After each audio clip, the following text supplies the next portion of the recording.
मैत्री ही आपोआप होते, ती शोधायला किंवा निवडायला लागत नाही. आणि सगळ्यात चांगलं उदाहरण मैत्रीचं माझं शेजारी आहे. राजेश आणि मी आम्ही 84 पासून बरोबर आहोत. 40 वर्ष झाली. काही कारण नाही, भाषा वेगळी, सगळंच. पण आम्ही बिझनेस मध्ये पण बरोबर आहोत, कामात पण बरोबर आहोत, फॅमिलीत पण बरोबर आहोत. आमचा एकमेकावर प्रचंड विश्वास आहे. आम्ही गेल्या 40 वर्षात कधीही आर्ग्युमेंट नाही, कधीही भांडण नाही. विश्वास ठेवा, नेटवर्क वाढवा. फक्त मोबाईल नेटवर्कवर थांबू नका.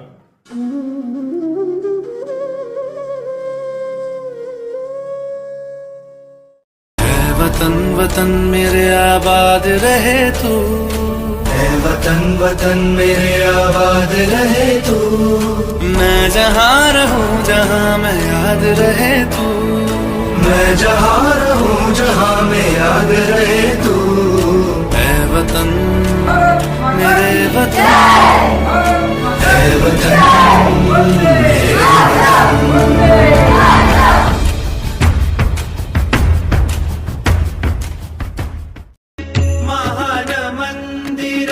महाराष्ट्राचे सुफलित संचित सह्याद्रीचे संजीवन हो जनामनांचे, संजीवन हो जनामनांचे.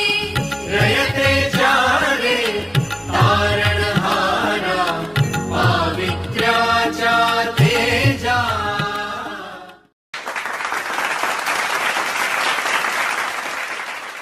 तुमचे मित्र काय करतात? तुम्हाला कोणते मित्र आवडतात? मला तुमच्यासारखी छोटी छोटी मुलं आवडतात. आज माझ्याकडे 50 वर्ष 60 वर्ष जुने पण मित्र आज माझ्याबरोबर आहेत, आमच्या बरोबर आले. त्या गोष्टी ओळखायला नाही लागत, आपोआप समजतं की कुठली लॉंग टर्म टिकणारी आहे, कुठलं शॉर्ट टर्म आहे. त्याचा काही इंटरेस्ट आहे का तुमच्यात? मैत्री नेहमी निरभ्र असते, स्वच्छ असते आणि प्रामाणिक असते.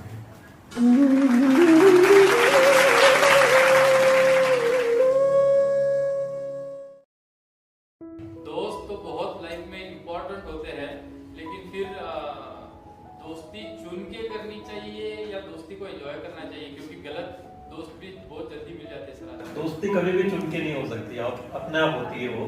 और दोस्ती को एंजॉय करना चाहिए. दोस्ती में एक सबसे बड़ा एडवांटेज क्या होता है, उसमें कोई वेस्टेड इंटरेस्ट नहीं होता है. आपसे ऊपर जाना है, आपको नीचा दिखाना, वो भावना नहीं रहती है. दूसरा, जैसा एने सर ने बताया, स्कूल कॉलेज की दोस्ती आपने निभानी चाहिए, सारी जिंदगी निभानी चाहिए, उनसे टच छोड़ना नहीं चाहिए.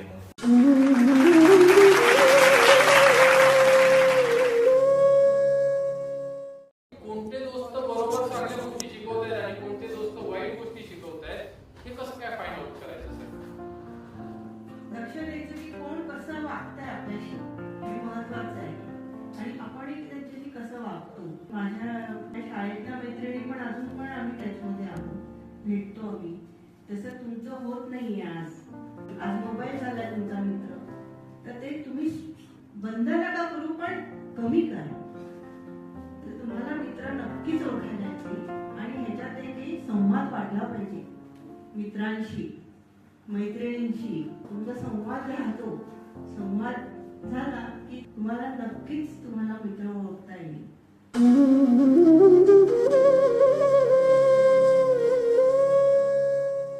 आमच्या लहानपणी गोष्टी खूप वेगळ्या होत्या. आम्ही कोणाच्याही घरी जायचो, आम्हाला असं काही सांगायला लागायचं नाही की आई आम्ही यांच्याकडे चाललोय, तर आईला काही काळजी नसायची. आता मात्र त्या गोष्टी वेगळ्या आहेत. थोड्याशा सामंजस्याने, थोड्याशा विचारपूर्वक करायला लागतात. पण या गोष्टी आपल्यालाच बदलायला लागतात, बदलायला लागतील.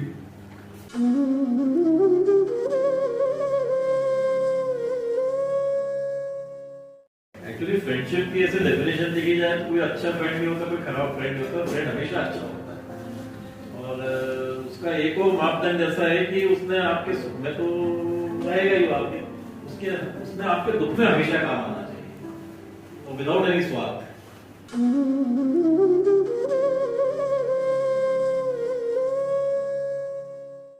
पूर्वी तुमचं गाव खूप लहान होतं, त्याच्यामुळे सगळ्या गोष्टी एकत्र होऊन जायच्या. आता तसं राहिलेलं नाहीये. तुमचे जवळचे नाते जेव्हा कुठलीही मंडळी कुठे आले, कामाच्या दृष्टीने कुणी पुण्याला गेले, कुणी दुसऱ्या गावाला गेले, कुणी परदेशात गेले, त्याच्यामुळे आपण एखाद्या इव्हेंट पुरते एकत्र येतो. पण तसं झालं तर सातत्याने आपण एकत्र येत राहणं हे गरजेचं आहे, जास्त गरजेचं आहे. ती काळाची गरज आहे असं मी म्हणेन.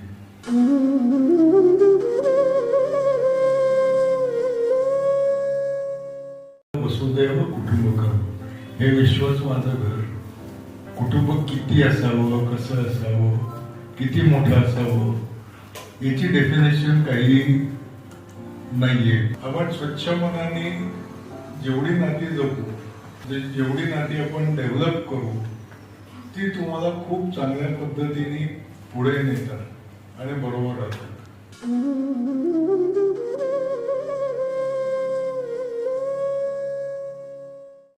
तुम्ही स्वतःशी आणि दुसऱ्याशी प्रामाणिक राहा, आनंदाने राहा, आहे तो क्षण एन्जॉय करा आणि त्या पद्धतीने खूप चांगल्या गोष्टी आयुष्यात घडू शकतात.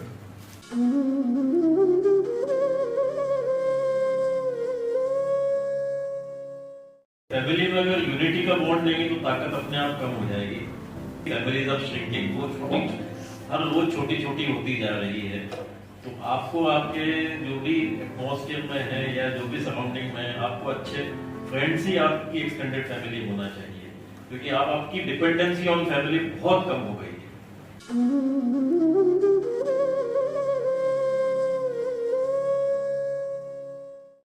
आपण स्वच्छ मनाने जेवढी नाती जपू, जेवढी नाती आपण डेव्हलप करू, ती तुम्हाला खूप चांगल्या पद्धतीने पुढे नेतात आणि बरोबर राहतात. दोन भाऊ आहेत तेही भांडतात, बहिणी आहेत त्याही भांडतात, पण ते काही बेंचमार्किंग होत नाही. आणि या सगळ्याचा मूळ पाय हाच आहे की तुम्ही स्वतःशी आणि दुसऱ्याशी प्रामाणिक राहा, आनंदाने राहा, आहे तो क्षण एन्जॉय करा आणि त्या पद्धतीने खूप चांगल्या गोष्टी आयुष्यात घडू शकतात.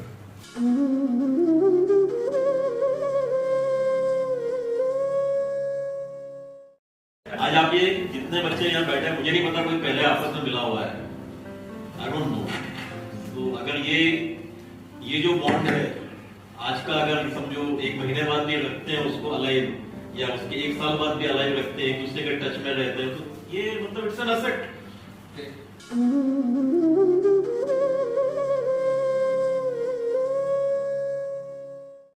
आज इथे मुलांचा सर्वांगीण विकास व्हावा, त्यांच्यामध्ये ऍक्टिव्हिटी कशा डेव्हलप होतील या संदर्भात जे सेशन घेतलं गेलं ते अतिशय चांगल्या प्रकारचं होतं. मुलांना पुढच्या आयुष्यामध्ये निश्चितच याचा फायदा होणार आहे असं मला वाटतं. आणि सरांनी जे हे आयोजित केलेलं आहे ते खूप मुलांच्या सर्वांगीण विकासाच्या दृष्टीने खूप महत्वाचं आहे असं मला वाटतं.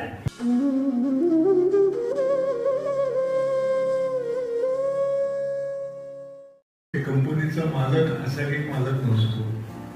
मी कंपनीची सुरुवात केली, पण कंपनी कोण चालवतं? तुमचे वडील चालवतात, सगळे तुमची आई चालवतात. आणि कुठल्याही परिस्थितीमध्ये तुम्हाला तुमच्या कुटुंबाला एक हा विश्वास पाहिजे की नाही, हा एमटी ग्रुप जो आहे त्याच्यातनं काहीतरी आपल्याला शिकायला, काहीतरी विश्वास, कोणीतरी आपल्या पाठीशी नातेवाईकांव्यतिरिक्त आहे, अशी एक भावना माझ्या मनामध्ये होती.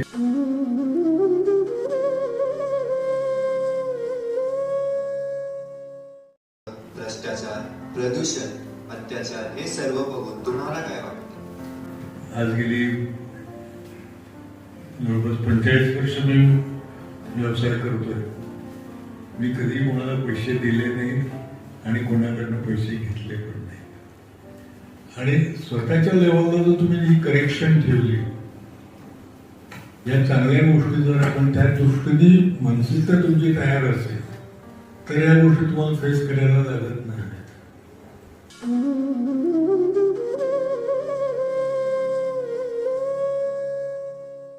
वो अपना फ्रेज तो है ही ना कि बच्चे देश का भविष्य होते हैं ना.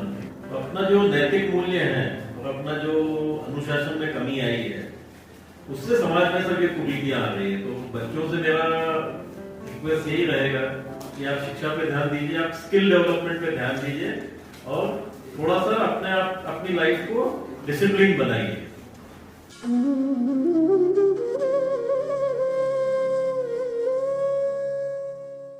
मला अशी कित्येक जण माहिती आहे की ते मोबाईल फक्त फोन करण्यापुरता वापरतात, टीव्ही बघत नाहीत, पेपर वाचत नाही आणि त्याच्यात इतके चुकीच्या गोष्टी येत असतात आणि जे तुम्ही बघताय ना त्याच्यावर विश्वास नका ठेवू. जे मीडिया देत आहे आपल्याला या रिअल गोष्टी नाही येत नसतात आणि जोपर्यंत तुम्ही ते व्हेरीफाय करत नाहीये तोपर्यंत त्याच्यावर तुम्ही विश्वास नका ठेवू. And don't waste your time on media and these things.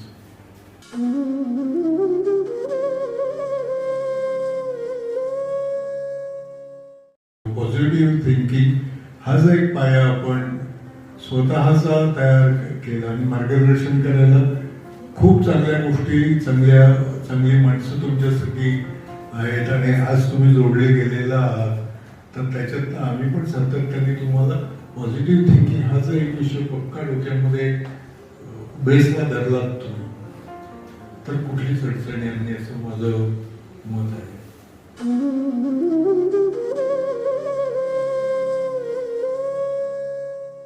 आणि तुम्ही पुढचे जनरेशन आहात, त्या जनरेशनचं पॉझिटिव्हली पुढे जात असेल, त्यांची मानसिकता पॉझिटिव्ह असेल तर या गोष्टी निश्चितच होणार नाहीत. करेक्शन आपल्याला आपल्या मस्त करायची.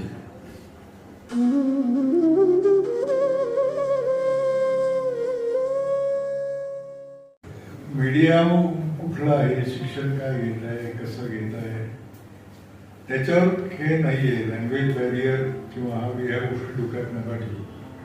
एक भाषा म्हणून इंग्रजी निश्चित शिकायला पाहिजे, ती कळायची गरज आहे. पण नाही मी मराठी मीडियमला आहे तर माझं कसं होणार वगैरे असे काही विषय नाहीयेत नसतात. पण अभ्यास मात्र करायला पाहिजे, सचोटीने करायला पाहिजे, कष्ट करायची तयारी पाहिजे.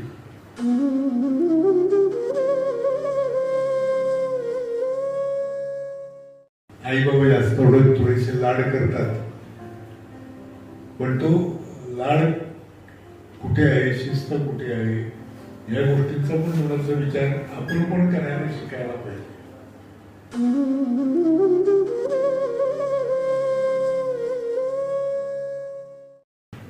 तुमच्याशी गप्पा मारतोय ही सामाजिक जबाबदारीच आहे ना. मी वेगवेगळ्या इंडस्ट्रियल बॉडीजवर काम करतो. भारत विकास परिषदेसारखी संस्था आहे तिथे आम्ही दोघंही काम करतो. सक्षम म्हणून एक संस्था आहे जिथे मल्टिपल डिसॅबिलिटी, फिजिकल डिसॅबिलिटी असलेल्या मुलांबरोबर काही काम करतो.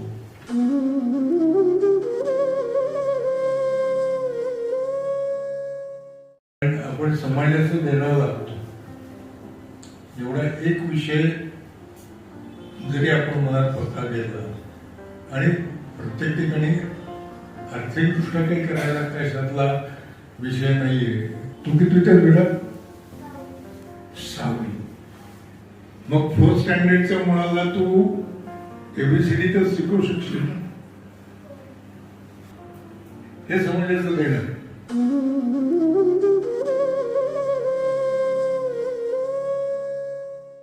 लाठीवाला कोण होता मग जोरात लाठी फिरवत होता.